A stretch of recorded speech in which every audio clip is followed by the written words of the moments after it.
hermanos, el Señor les continúe bendiciendo. Hemos compartido la palabra del Señor en el libro del evangelista San Lucas, capítulo 16 y versículos del 1 al 15.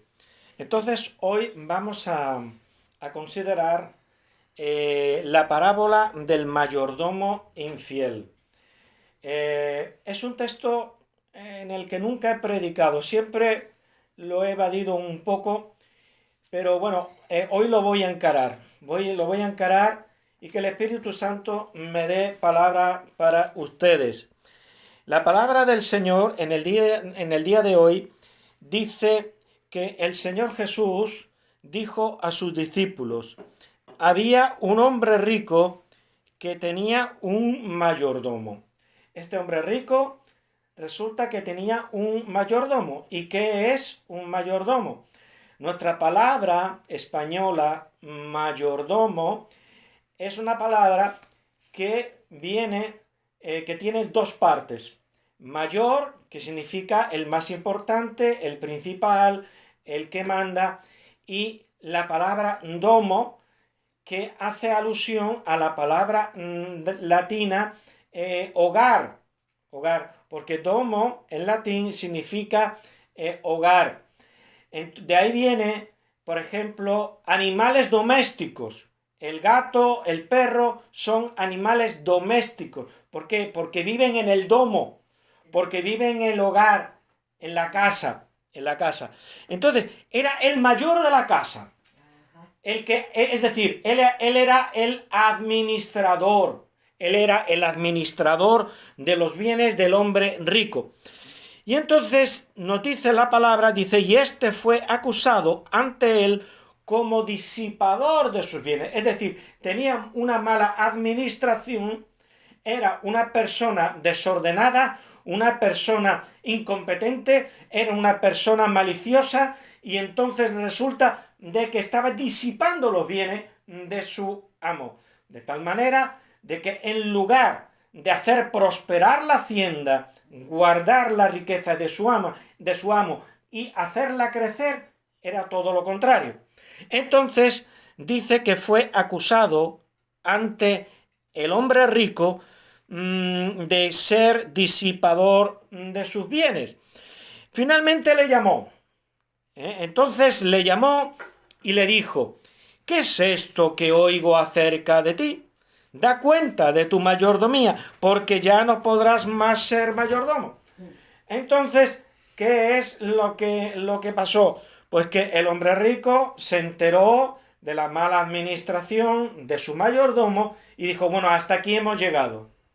No consiento que este sujeto siga administrando mis bienes. Le voy a pedir la mayordomía y lo voy a poner de patitas en la calle.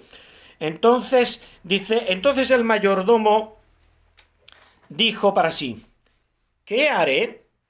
Porque mi amo me quita la mayordomía.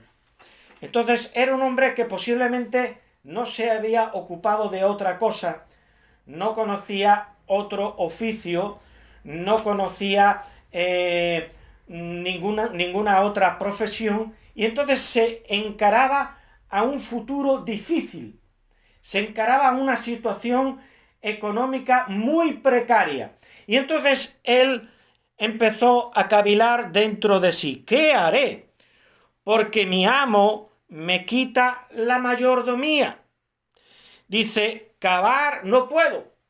Seguramente era un hombre que ya era mayor y ya no tenía fuerzas para ponerse a pico y pala, ¿verdad? Ya no podía cavar. O por la razón que sea, tal vez tenía algún brazo atrofiado, tal vez, no lo sabemos. La cuestión está que decía: cavar no puedo. Entonces su físico le impedía trabajar en trabajos duros, valga la redundancia. Mendigar me da vergüenza.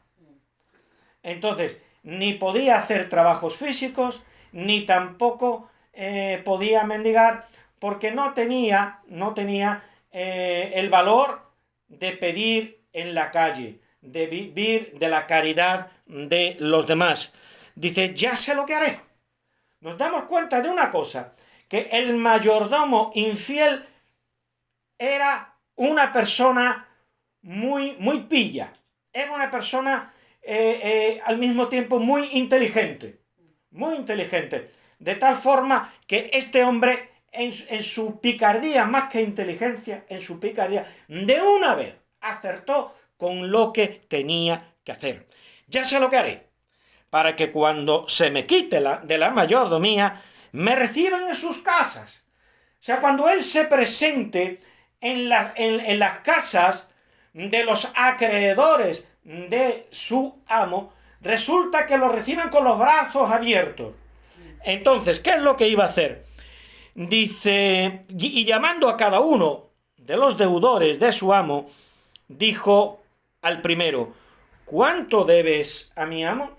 Es decir, el amo, mejor dicho, perdón, me he equivocado, era el acreedor de ellos. Ellos eran los deudores. Y entonces dice, y llamando a cada uno de los deudores de su amo, dijo al primero: ¿cuánto debes a mi amo? Nos damos cuenta de la picardía que tenía este mayordomo. Y le dijo a continuación: ¿cuánto debes a mi amo? Y entonces el deudor le dijo, 100 barriles de aceite. 100 barriles de aceite era una cantidad muy grande. Era una cantidad que solamente esa cantidad suponía toda una riqueza. Suponía un dineral grandísimo para la época. Entonces, dice 100 barriles de aceite. Y le dijo: toma tu cuenta, siéntate pronto y escribe 50. O sea que le perdonó la mitad. Si, por ejemplo, le debía 1.000.000 de euros, si esos 100 barriles de aceite valía 1.000.000 de euros, pues resulta de que le perdonó 500.000. De tal manera que como él tenía la mayordomía y el amo no sabía de sus riquezas, no tenía la totalidad de sus riquezas en su mente, había descansado la administración en este mayordomo, pues todo esto iba a quedar desapercibido. Entonces, el deudor iba a tener un gran ahorro. Entonces, dice 100 barriles de aceite, y le dijo: toma tu cuenta, siéntate pronto y escribe 50. Después dijo a otro: ¿y tú? ¿Cuánto debes? Y él dijo: 100 medidas de trigo. Él le dijo: toma tu cuenta y escribe 80. O sea, que al que debía los 100 barriles de aceite le perdonó el 50%. Se ahorró el 50%. Y el que debía 100 medidas de trigo, se le perdonó el 20%. Se ahorró un 20%. Dice, y alabó el amo al mayordomo malo por haber hecho sagazmente.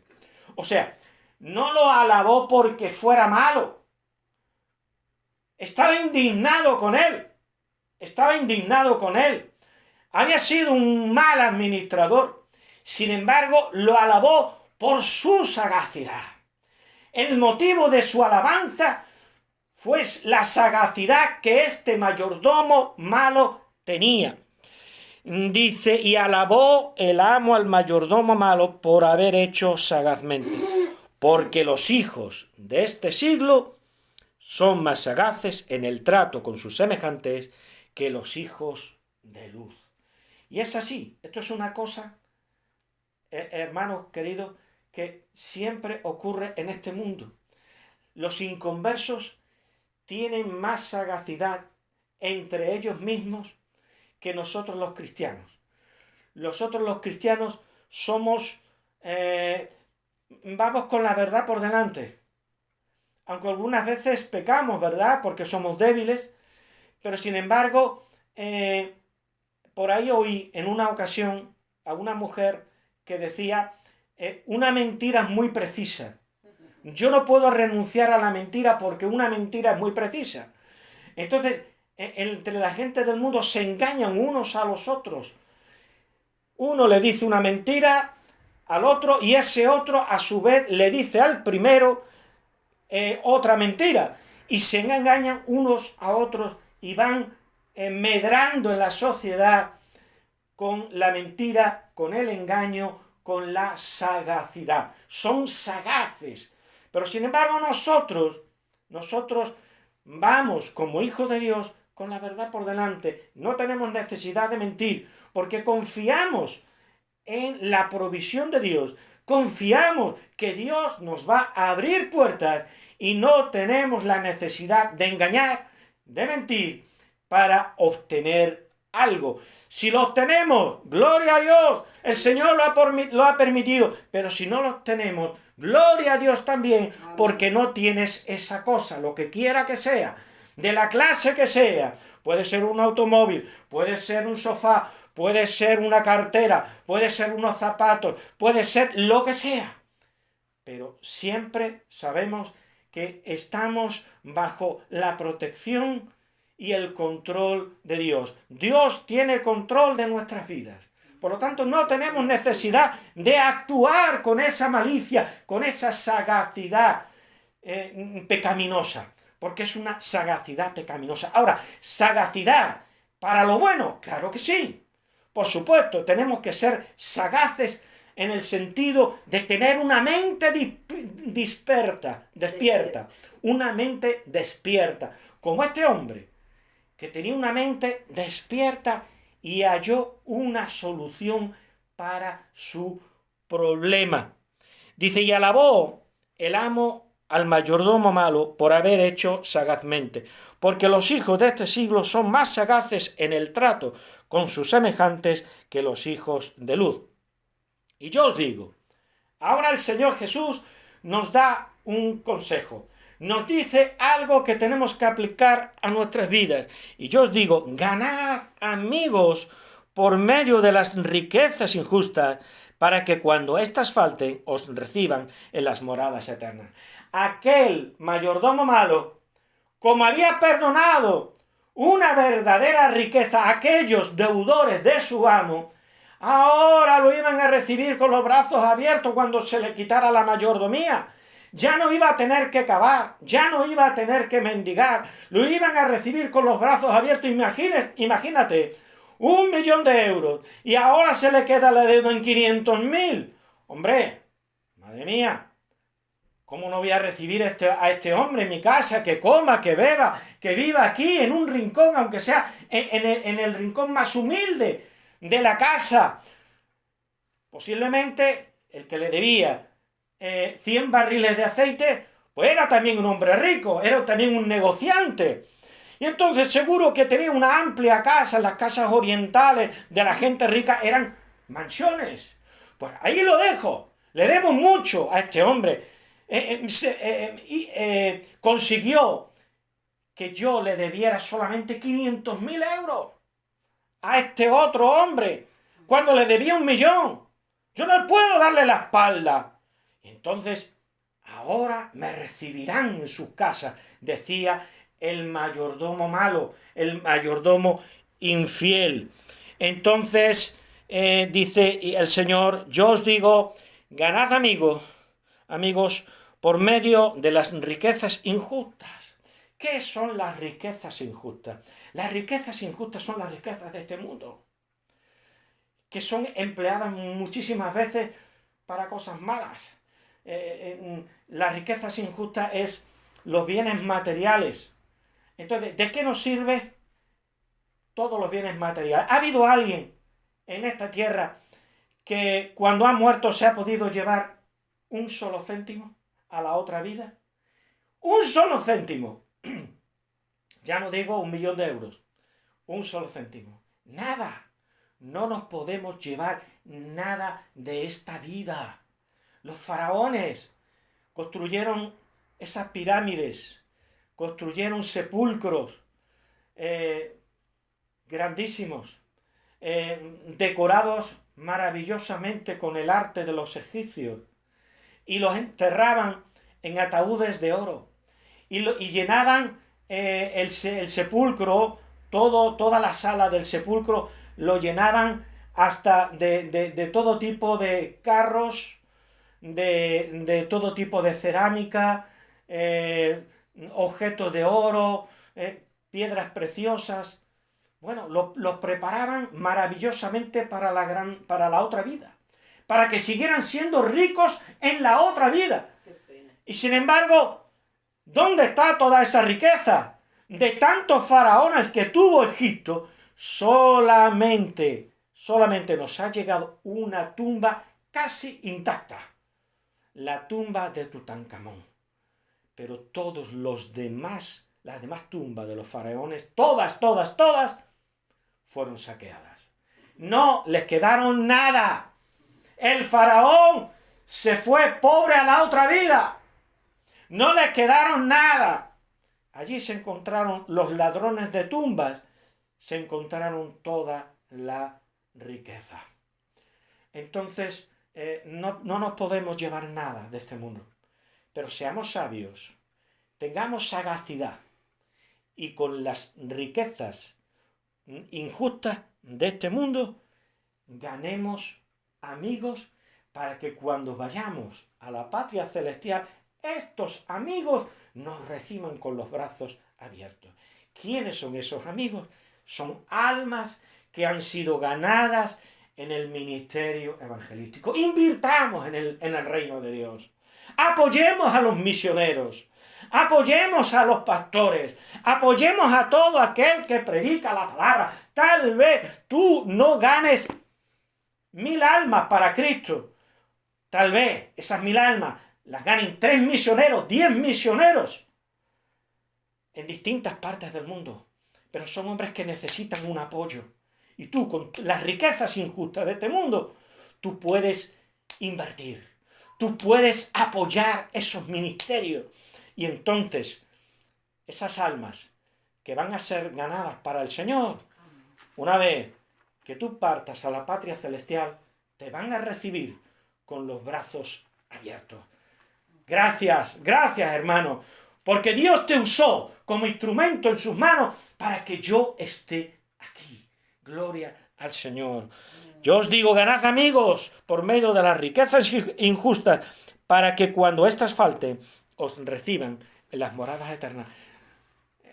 Nos va a faltar las cosas de este mundo, tanto para los inconversos como para los creyentes. Nos va a faltar.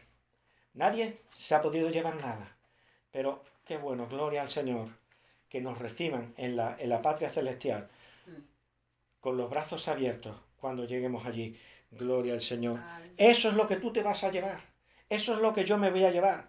Si sabemos invertir y hacer donaciones, ofrendas en los ministerios debidos. Y si tú también inviertes tu tiempo y tu dinero en testificar, en hablar del Señor, en comprar unos folletos, en comprar unas Biblias, en regalarla a tus amigos inconversos, a tus compañeros de trabajo, a tus vecinos, y hablarles la palabra de Dios. Y nos dice el Señor Jesús, el que es fiel en lo muy poco, también en lo más es fiel. Pero nosotros sabemos ser fiel en todas las cosas, tanto cuando tenemos mucho como cuando tenemos poco, como cuando se nos confía lo poquito, y ahí es donde se muestra la fidelidad y la integridad de la persona, que somos fieles en lo poco que se nos ha confiado. Entonces, aquel que es fiel en lo muy poco y no se lleva aquello que es muy poco, también cuando se le confíe aquello que es mayor, también será fiel. Y en lo que muy poco es injusto, también en lo más es injusto. Dice, pues si en las riquezas injustas no fuisteis fieles, ¿quién os confiará lo verdadero? Hermanos, necesitamos integridad. En esta tarde el Señor nos está llamando la atención a ser íntegros y a tener sagacidad, a invertir nuestro dinerito en apoyar a aquellos que están ganando almas para Cristo, que están salvando almas en el ministerio. Que nos dice la palabra: y si en lo ajeno no fuisteis fieles, ¿quién os dará lo que es vuestro? Ningún siervo puede servir a dos señores, porque o aborrecerá al uno y amará al otro, o estimará al uno y menospreciará al otro. No podéis servir a Dios y a las riquezas. Y no es que las riquezas en sí sean malas. No, se puede ser rico, pero no tener el corazón en las riquezas. Amén. Porque Abraham era rico. Tenía miles de camellos, tenía miles de ovejas, tenía muchos pastores, tenía esclavos, tenía siervos. Sin embargo, él era el amigo de Dios. Él era el amigo de Dios. Entonces, ¿se puede ser santo siendo rico? Claro que sí. Si tú no tienes tu corazón en las riquezas, si tú inviertes esa riqueza en ayudar a los pobres, en ayudar a los necesitados, tanto convertidos como inconversos, pero especialmente y en primer lugar a los pobres que son de la familia en la fe, pues qué duda cabe que tú vas a heredar la vida eterna exactamente igual que el creyente que es pobre y que no tiene. Exactamente igual. El problema no es la riqueza, el problema es el amor a la riqueza por encima del amor que se le debe a Dios. Que tú sirvas, que tú vivas para la riqueza y no vivas para Dios. No podéis servir a Dios y a las riquezas. Y oían también todas estas cosas los fariseos, que eran avaros, y se burlaban de él. ¿Por qué? Porque estos fariseos vivían una hipocresía, vivían de una apariencia. Ellos querían ser considerados y vistos como justos, como personas íntegras delante de los hombres. Esa era su preocupación, que los hombres los vieran como personas dignas y respetables. Pero por dentro eran verdaderas serpientes, eran avaros, eran hombres que estaban entregados en realidad al pecado. Y dice, entonces les dijo, vosotros sois los que os justificáis a vosotros mismos delante de los hombres, mas Dios conoce vuestros corazones. A Dios no le podemos engañar, porque lo que los hombres tienen por sublime, delante de Dios es abominación. Hermanos queridos que me escuchan en esta tarde, una vez me contaron una historia real de una hermana en la fe, que en su vida pasada había sido monja. Había estado en un convento de monjas y la madre superiora la tenían en un pedestal, porque la tenían como una mujer santa. La tenían como una mujer de una piedad maravillosa, extraordinaria, admirable. Bien, esta mujer enfermó y estando en el lecho de muerte, estaba rodeada de curas, de ministros de la religión católico romana, y la rodeaban, y entonces ella decía, me estoy quemando, quítenme ropa. Quitaban una manta. Tengo mucho calor, me estoy quemando, quítenme ropa. Y le quitaban otra manta, hasta que se quedó en el camisón.